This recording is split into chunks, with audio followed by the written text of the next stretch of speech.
Today I am really excited to present the Jerome Gambit, which is a really awesome gambit that focuses purely on attacking.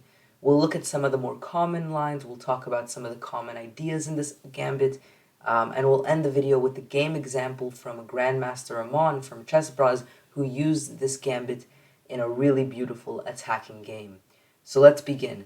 So the gambit is e4, e5, knight to f3, knight to c6, bishop to c4, bishop to c5, and then here the move bishop takes f7, king takes f7, and now a second gambit, knight takes e5, and after knight takes e5, this is kind of the starting position of the Jerome Gambit. Now it might seem very bad that you're down two pieces, but very quickly you're going to win one of the pieces back, and for the other piece, sometimes you'll win it back, but in other cases, you're simply going to have a really nice attacking game that one piece you'll have compensation for. So here, there's always going to be this idea of a d4 fork, and you can experiment with lines of playing d4, where you play d4, you go for the fork, and you try to take one of the pawns.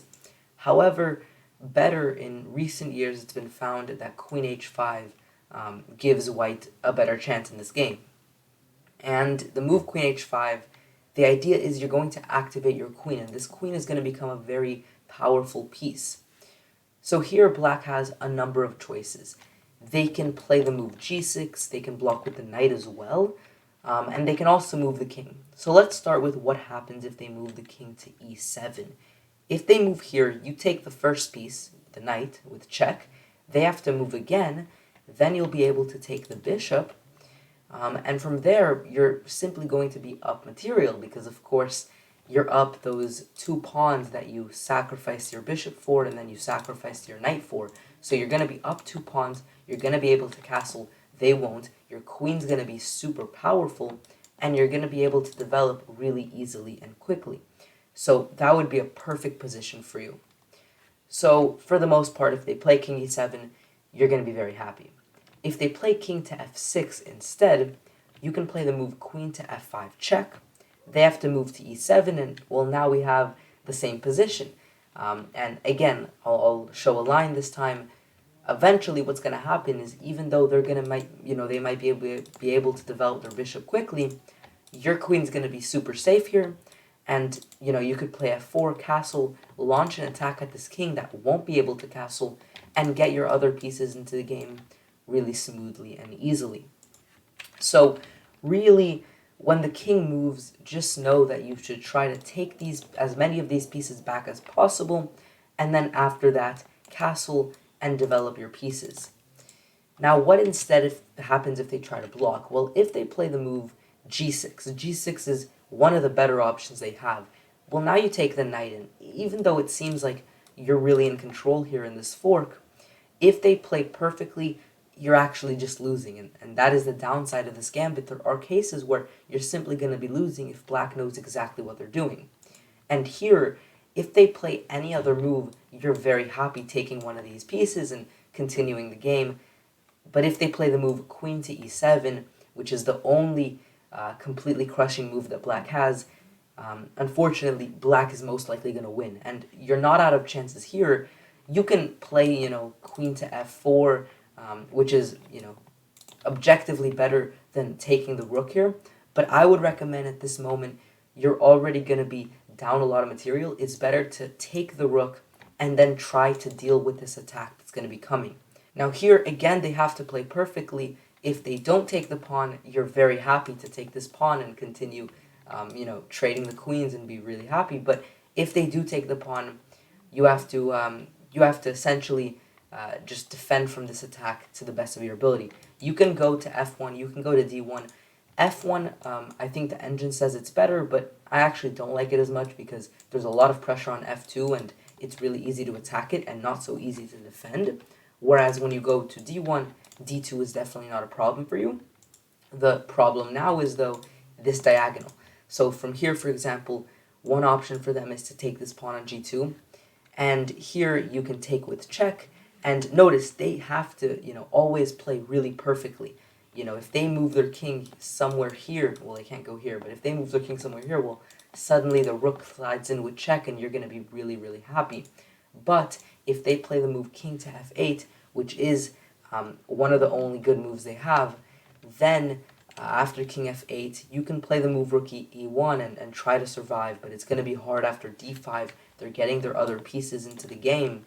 And you can try tricks like d4, opening up your bishop, and hey, if they take, then you're very happy after bishop here, takes, suddenly this is, really good for you. In fact, here's a checkmate even. But, you're completely back in the game. However, they won't take, and instead they're going to continue harassing you with their pieces. So if they play perfectly, you can't really escape this. They're going to be able to checkmate you. But you have these tricks to try to open up and develop, and that's the key here.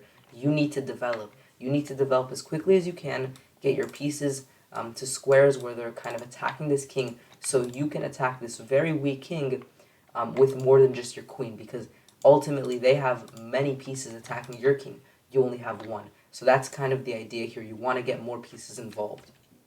So that's what happens if they take the pawn. They can also go for queen g4 check, in which case you kind of have to go f3. They take, you take, and again you can try rook t1, and again you're losing if they play perfectly, but you still have chances. So, in this line, again, you're trying to get your pieces in. This time they can block, and they're going to be able to get all of their pieces involved, as you can see here. But you also have chances in this game. If you can free this pin, get your rook stacked, it's not like they're the only ones attacking. So even though objectively you're completely losing, there's still good chances for you to try to make a comeback here. And that's what you're going to find in almost all of these lines. Either you're going to be winning or you're going to be losing, but when you're losing, their king is very, very unsafe in all of these lines, which means that you're still, simply going to have good counterattacking chances here, and you're never out of the game, really. So that's kind of what happens if they decide to block with the pawn. But if instead they block with the knight, then you can play the move queen to d5 check, but ultimately your idea is going to be to take the bishop here. And even though in this line they still have their knight, whereas in the other line you took both pieces, this knight is not much of a good piece in this game. It's not doing much, and your king is really safe. So actually this is a really good position to start attacking, and we'll look at a game here after, let's say they move the king to e8, which might seem better because this doesn't come with check. Let's look at a game that Aman played with this, just to show you that there's so many good attacking chances. So look at what happened here. He developed his pieces, he controlled the center, castled because his king can castle, black's king cannot, and then started crashing through f4, d4, e4. These pawns are going to start running down the board. And you can see here that he got some really nice attacking position, and in the end, he's just completely winning now. And that's how quickly this gambit here can turn from a very losing and bad position into a winning position where there's actually just mate here. And so, of course, this was only one game. Not all of your opponents are going to play like black played here. But if they don't play perfectly, there's going to be chances for you to attack really aggressively with all of your pawns, with all of your pieces. Just ram it down this king, which can never castle. And that's kind of the idea. So if you like attacking, if you like to be really aggressive, sacrifice pieces, and hope to attack the king and win the game really quickly, this is a really good choice for you.